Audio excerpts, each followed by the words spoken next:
Assalamualaikum warahmatullahi wabarakatuh. Selamat siang semuanya, mahasiswa ekonomi syariah, mahasiswa D3 akuntansi maupun D3 perpajakan. Semoga dirahmati Allah selalu ya.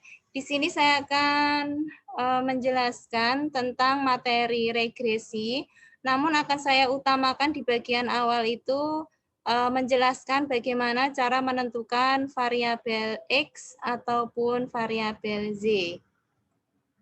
Langsung saja ya, di sini kita share screen dulu tentang materi.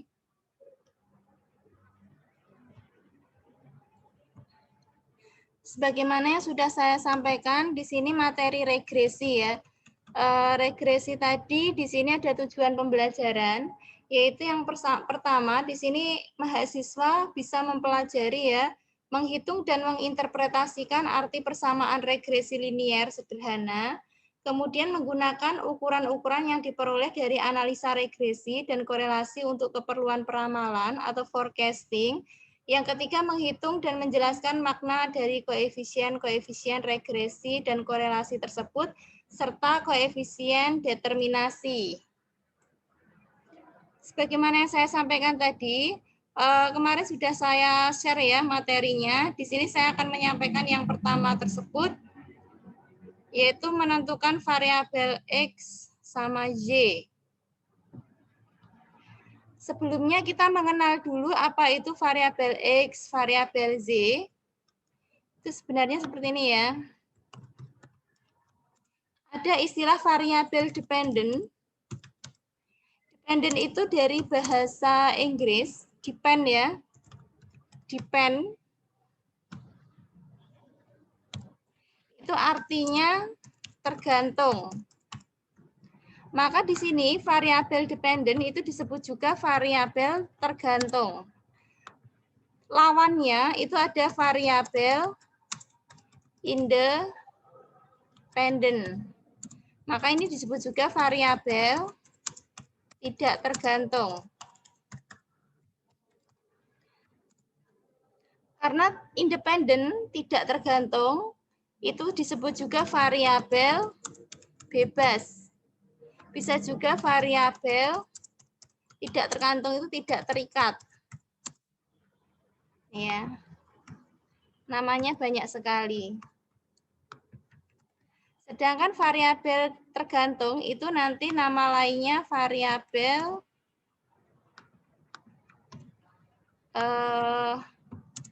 tidak variabel terikat ya, terikat.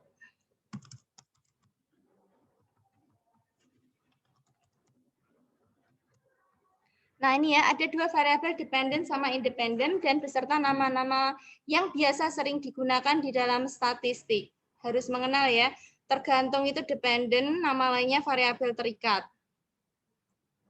Sedangkan independen itu variabel tidak tergantung, nama lainnya variabel bebas atau variabel tidak terikat. Sedangkan untuk mengerjakan, kita ada pensimbolan variabel X sama Z. Yang disebut variabel X di sini adalah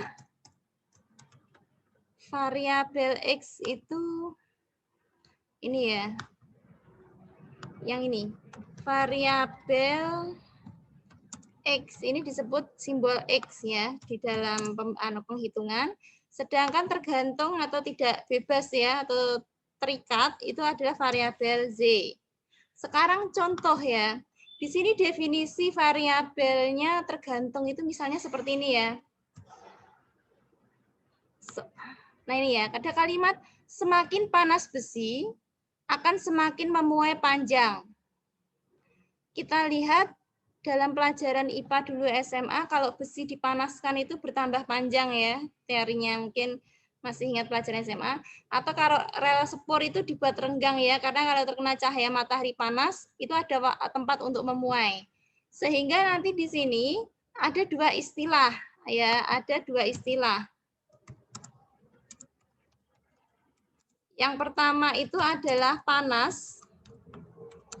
Yang kedua adalah muai panjang. Nah, dari ada panas sama muai panjang itu istilahnya ada salah satu yang variabelnya X, ada salah satu yang Z. Kalau kita rasakan, Z itu tergantung. Maka di sini Z itu adalah muai panjang. Kenapa muai panjang? Karena memuainya panjang besi itu tergantung dari panas. Maka panas itu disebut variabel X. Kalau dibalik tentu saja nggak bisa ya. Panas, seandainya panas itu Z, tergantung dari muai panjang. Kalau nggak bisa ya. Berarti di sini memang suatu variabel yang disebabkan oleh variabel lain, itu nanti yang tergantung itu yang Z, yang bebas ya, itu adalah yang X. Contoh yang lain di dalam soal itu ada pendapatan sama tabungan.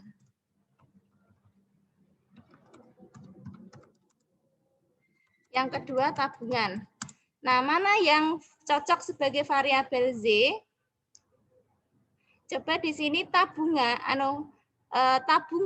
tergantung dari pendapatan. Cocok ya.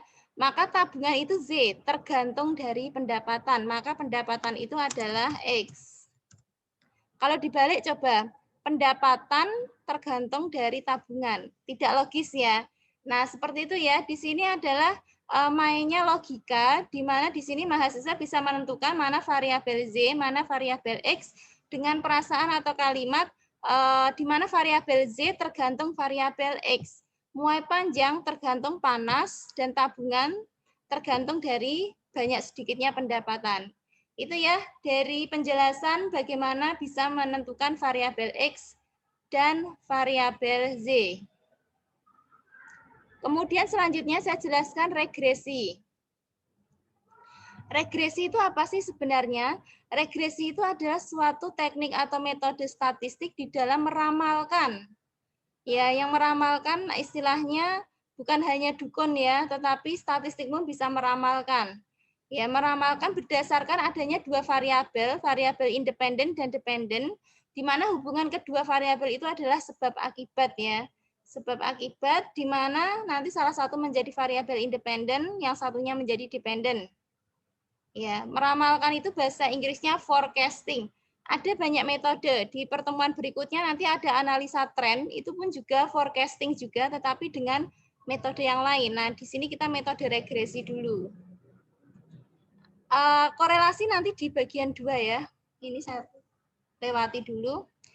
Secara umum persamaan regresi adalah Z sama dengan A plus B1X1 plus B2X2 dan BNXN sebanyak variabel X itu berapa. Cuma nanti kita di sini karena menghitungnya manual, kita hanya satu aja ya, variabel X-nya 1. Sedangkan nanti di semester mungkin di statistik 2, untuk D3 akuntansi sama pajak, atau di ekonometrika, di ekonomi syariah itu kan ekonometrika, itu nanti variabel X-nya bisa 3, bisa 4. Ya, lanjutan dari materi, ada kaitannya dengan statistik saat hari ini. Z itu ada variabel tergantung tadi ya, dependen. X itu tadi variabel independen, tidak tergantung. A itu konstanta, B itu koefisiennya. Di sini tujuan dari pembelajaran ini mahasiswa bisa merumuskan persamaan regresi, ya, persamaan umum regresi.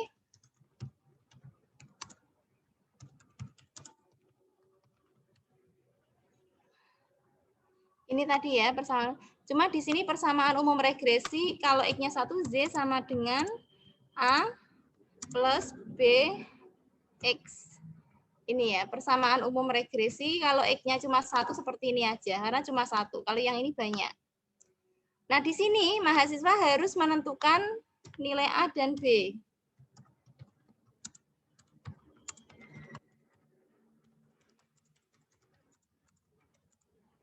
Nah, ini penting ya, mahasiswa bisa menghitung nilai A dan B. Nilai A dan B dihitung dari mana? Dari rumus yang sudah saya tampilkan, ini B, ini A. Sebaiknya menghitungnya dari B dulu ya, koefisien B baru dimasukkan ke A.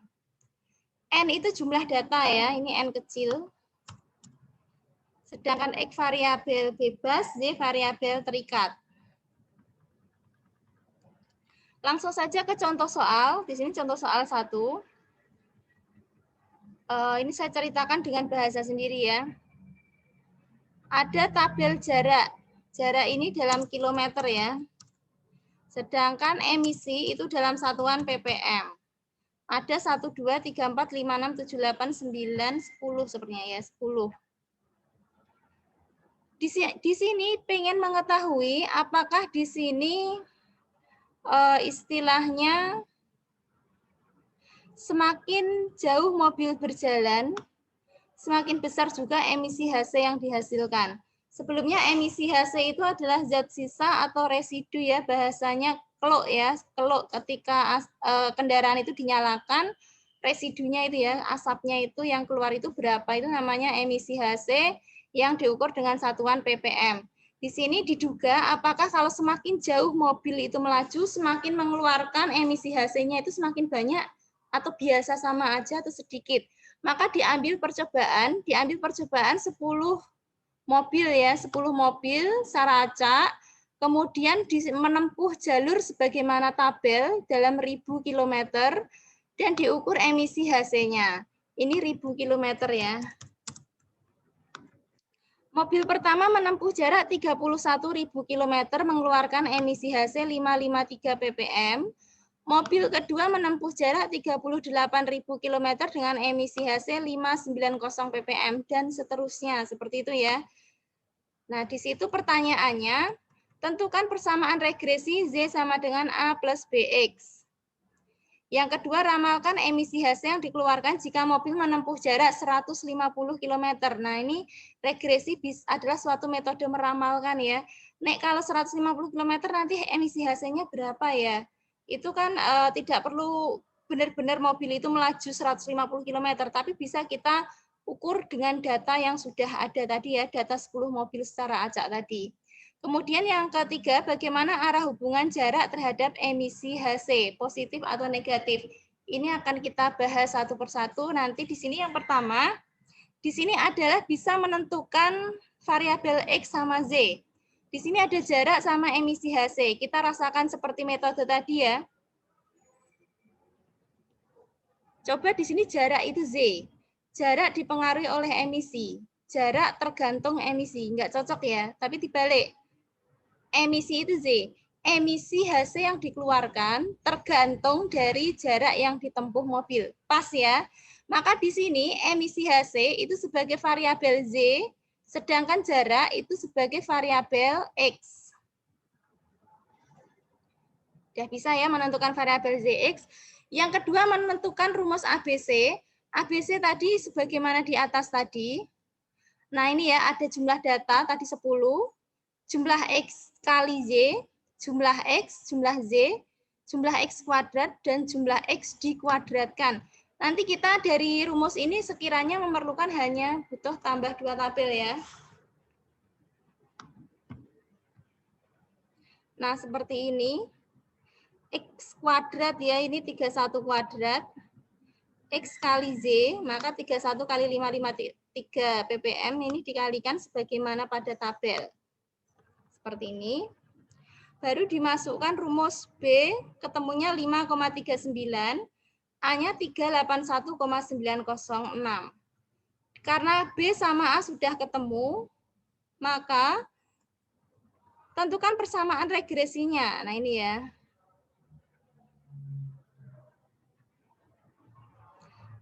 A-nya 382 ya dibulatkan, plus 5,39X. Atau nek Z ini ditulis dengan bahasa emisi sama dengan 382 plus 5,39 jarak. Nah, boleh yang ini terserah ya, pakai X atau disebutkan X-nya apa, Z-nya apa itu boleh.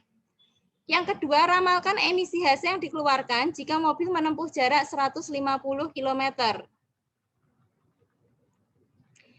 Tadi persamaannya emisi sama dengan 382 plus 5,39 jarak. Jaraknya dimasukkan 150.000 km ya.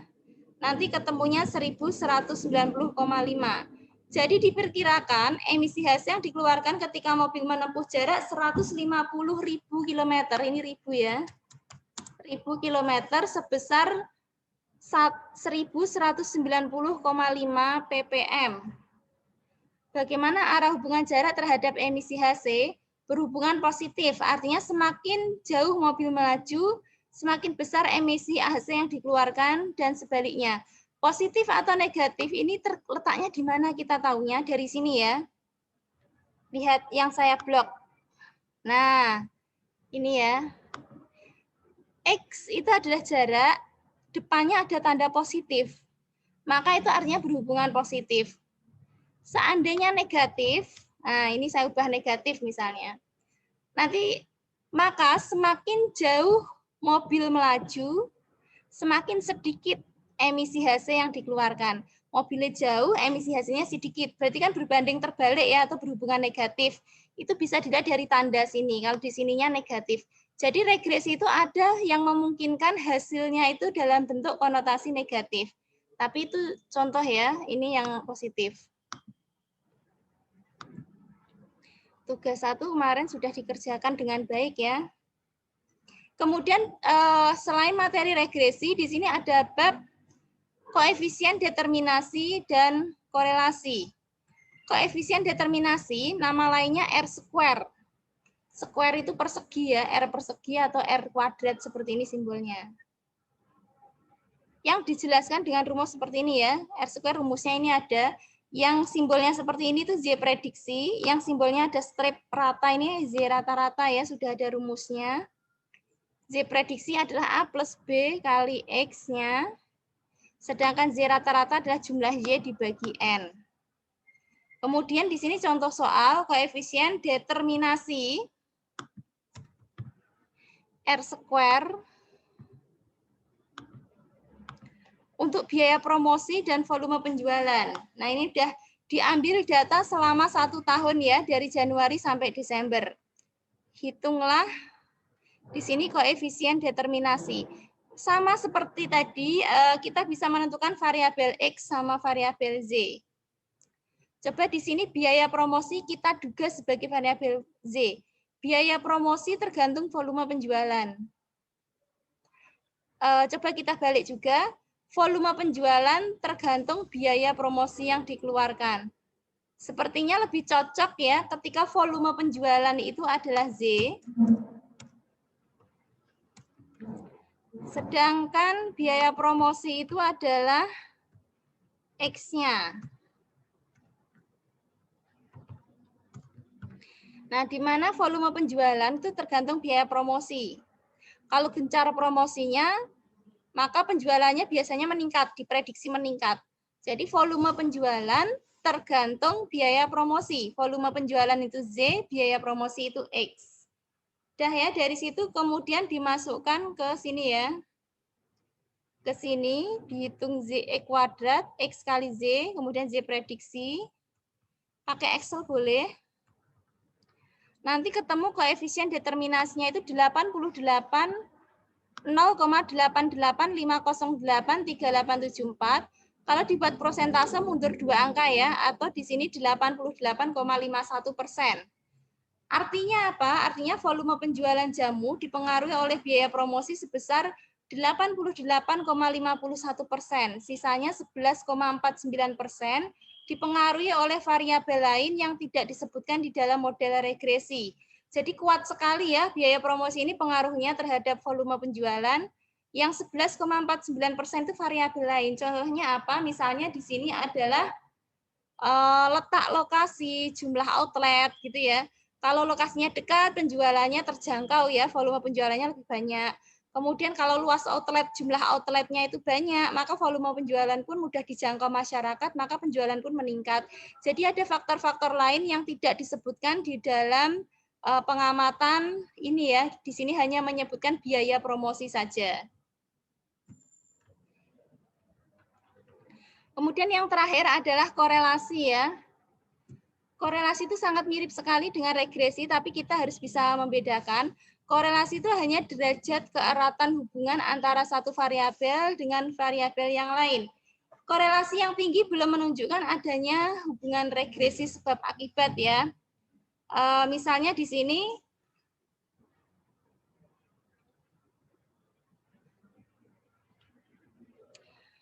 misalnya antara banyak makan dengan berat badan itu ada hubungannya ya. Kita rasa-rasakan bahwa dengan banyak makan nanti berat badannya naik. diambil sampel nih, sampel 10 orang. Kurus-kurus, nah ini diberi makan sebanyak-banyaknya. Setelah 1 bulan, apakah berat badannya istilahnya bertambah semuanya? Ternyata tidak ya, ternyata tidak. Ya istilahnya ada yang diberi makan, ada yang tidak. Ternyata yang tidak diberi makan pun bertambah berat badannya juga ada, yang makannya banyak pun berat badannya tidak bertambah atau bertambah kecuali hanya setengah kilo atau beberapa on aja juga ada. Jadi di sini belum tentu yang banyak makan itu berat badannya banyak atau gemuk, yang sedikit makan pun belum tentu yang istilahnya kurus itu belum tentu ya. Ada yang orang mohon maaf gemuk-gemuk itu makannya justru sedikit-sedikit tapi berat badannya nambah terus juga ada. Ada juga yang kurus itu makannya banyak tapi kok nggak nambah-nambah juga ada. Jadi belum tentu di sini banyak makan itu menyebabkan berat badan naik, belum tentu. Tergantung sampel yang diambil. Nah, untuk korelasi di sini ada tabel, hanya derajat keeratan ya. Keeratan di sini ada yang sangat lemah, kuat, sangat kuat, dan kuat sekali sebagaimana pada materi, bisa dilihat. Menghitung korelasi ini ada rumusnya, pada dasarnya sama, tahu jumlah N, jumlah data, dan bisa menyebutkan variabel X, Y, dan yang ketiga bisa menghitung dengan cermat, karena rumusnya agak panjang ya. Nah, nanti ketemunya korelasinya itu 0,940 ya. Kalau ini masuknya apa? Sangat kuat kali kelihatannya. 0,94.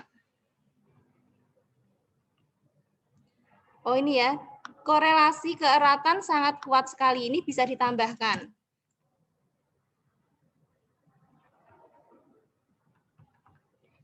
Nah, di sini ya, bisa ditambahkan korelasi keeratan hubungan antara volume penjualan dengan biaya promosi sangat erat sekali ya.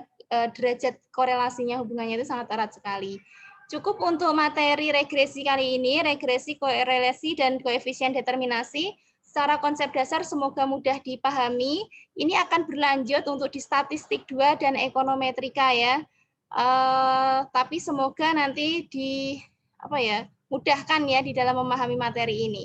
Langsung saja saya tutup pada pertemuan kali ini. Wassalamualaikum warahmatullahi wabarakatuh.